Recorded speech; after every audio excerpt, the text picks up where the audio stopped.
Missy Setters, Executive Director of the Walk-Ons Independence Bowl. Hey, Miss Missy, how are you today? I'm good. How are y'all? Let's start with this, and I'm just going to say to you in a sentence or two what the buzz on the street about this year's game is. Walk-ons, these people don't play. You know what I mean by that, right? Yes. I mean, this is big boy stuff. We're obviously very excited about the matchup. Walk-ons, they've been phenomenal, and we have so many things planned for Bowl Week this year.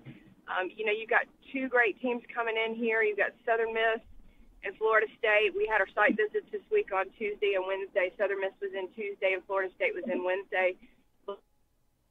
And hotels and the stadium and everything, places to have meals, and so we're so excited about this. What did they think when they visited? Did they have some things they wanted changed, done? Were they a little like, we got to fix this or fix that?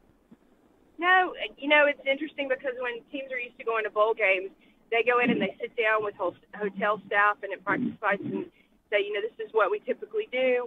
And it's enjoyable to watch people work together to try to come up with the best plan and the solutions. But you have some guys in this business who are like, okay, here's what we need, here's what we want, how do we achieve this?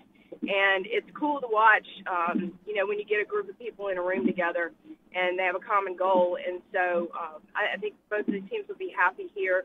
You've got some great activities planned for them, private activities, and also a lot of public events. It should be a lot of fun for fans and for local people, too. Missy, speaking of walk-ons and the bang-up job, all the big plans they seem with you to have, how does working with them, because I know you work with a lot of walk-ons people, a lot of walk-ons PR people and executives, the list goes on. How is working with walk-ons different, better, the same than working with previous sponsors, folks? Well, it's a little different in that they're Louisiana-based, and so, they're based out of Baton Rouge. You have people locally that we're working with, primarily in Baton Rouge, but they're huge college football fans. They're huge sports fans. They've been involved in it, as players, and that makes a big difference. And just the ideas that they come up with and the things they want to implement, it's really fun, and it's kind of energized us and the staff, too.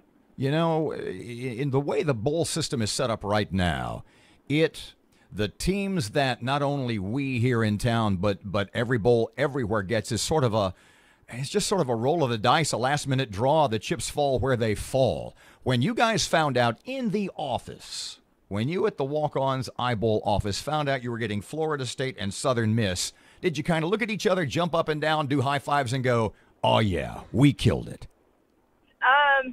If you could have heard a scream from the road, you probably would have been concerned about what happened in the office.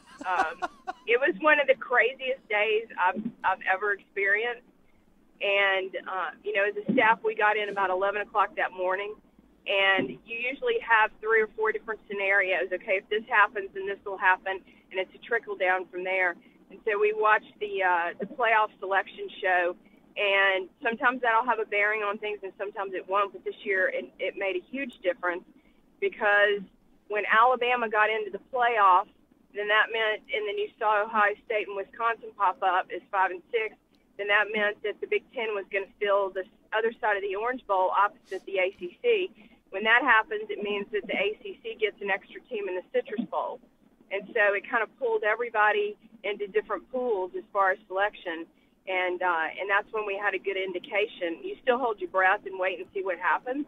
And then on the other side with Southern Miss, that was a waiting game for about 3 hours, too.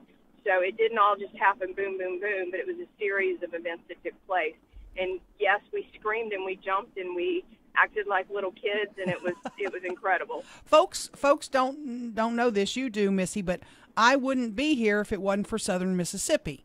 My parents met while in college at Southern Mississippi. So I'm going to be a little biased. And I ask you that to say, how are ticket sales going? Which team is going to bring the most fans here? I think Southern Miss, probably because of proximity, will have the most fans here. The interesting thing is both of them right now are trying to bring their full band. and trying to work out the logistics of that.